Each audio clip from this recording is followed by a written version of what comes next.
Magandang buhay! Halina't matuto kasama si Teacher Aika, your online teacher. Simulan na natin! Language, Grade 1, Term 1, Week 1, Day 3. Participate and contribute to group oral language activities. This is Teacher Aika, your online teacher. Let's start! Learning competencies. At the end of the lesson, the learners will be able to one's personal experiences about self and family. A. Recite nursery rhymes. B. Show movements while singing the nursery rhymes. C. Recall details in a story viewed or listened to for enjoyment and interest. D. Point out the reason or reasons for choosing stories for enjoyment and interest. Bago tayo magsimula, igalaw-galaw muna natin ang ating katawan at sundan ang awiting ito. Tumayo na ang lahat at ihanda ang sarili. Sing along with the song. Ram Sam Sam.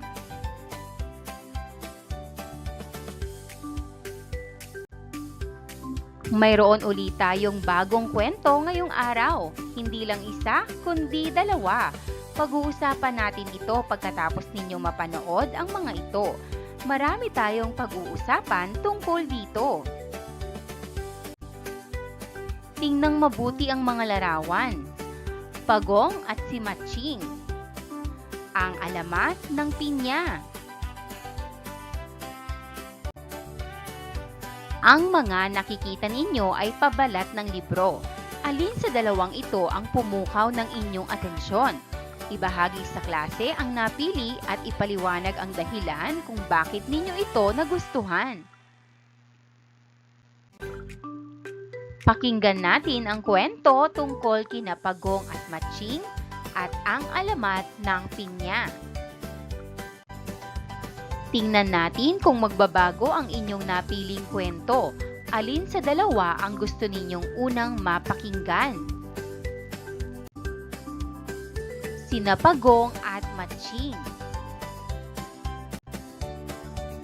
Isang araw, sina Pagong at Matching ay nakakita ng puno ng saging.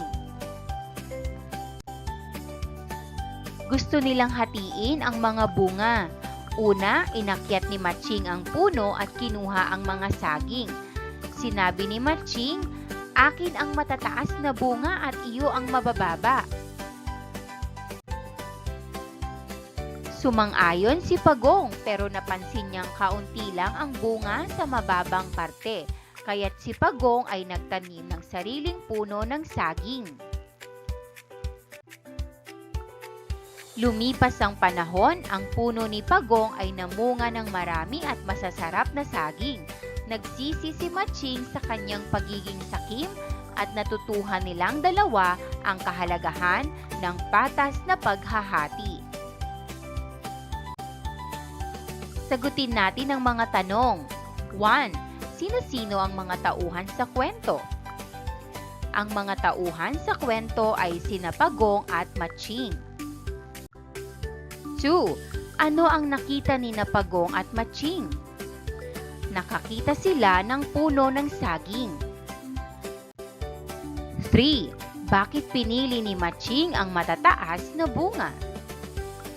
Dahil gusto niyang makuha ang mas maraming saging at naging sakim siya.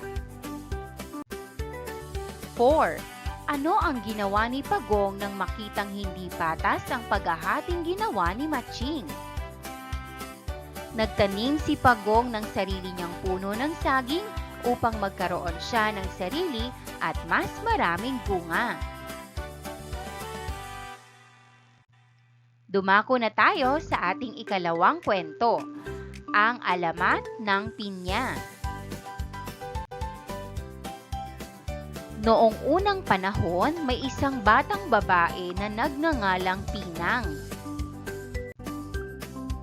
Si Pinang ay tamad at ayaw tumulong sa kanyang ina. Isang araw nawala ang mga gamit ni Pinang. Sinabi ng kanyang ina, "Hanapin mo ang iyong mga gamit, anak." Pero sabi ni Pinang, "Saan po ba yun?" Dahil sa kanyang katamaran, isang diwata ang nagalit at binigyan si Pinang ng maraming mata upang makita niya ang lahat ng bagay. Sa isang iglap, si Pinang ay naging isang prutas na may maraming mata. Tinawag itong pinya mula sa pangalan ni Pinang. Mula noon, naging simbolo ng kasipagan at pagiging mapagmasid ang prutas na pinya.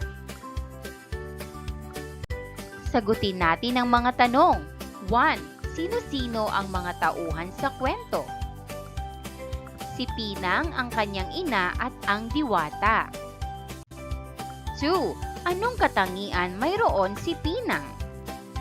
Si Pinang ay tamad at ayaw tumulong sa kanyang ina. 3. Anong nangyari kay Pinang dahil sa kanyang katamaran? Siya ay pinarusahan at naging isang prutas. 4. Bakit binigyan si Pinang ng maraming mata? Upang makita niya ang lahat ng bagay at hindi na siya maging tamad.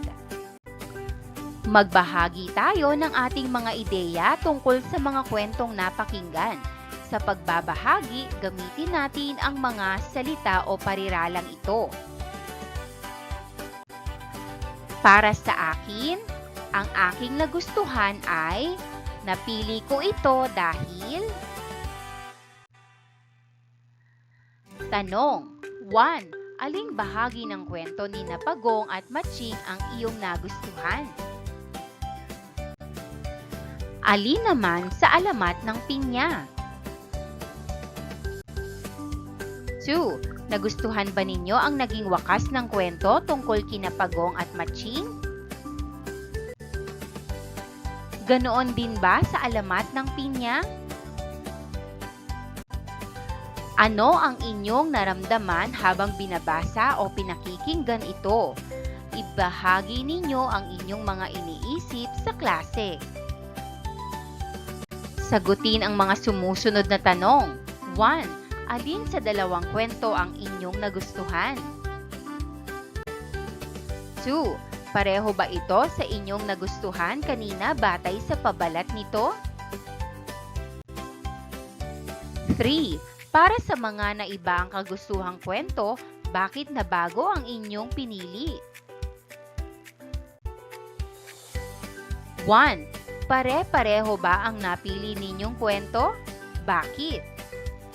Hindi po, kasi iba-iba po ang gusto ng bawat bata. 2. Kung mag-isa ka lang sa napili mong kwento o iisa lang sa kaklase ninyo ang pumili ng kwentong iyan, ibig bang sabihin mali ka o mali siya? Bakit? Hindi po, kasi pwede pong magkaiba ang gusto pero tama pa rin. 3. Dapat ba nating tuyain ang iba kung hindi magkatulad ang piniling kwento sa atin? Bakit?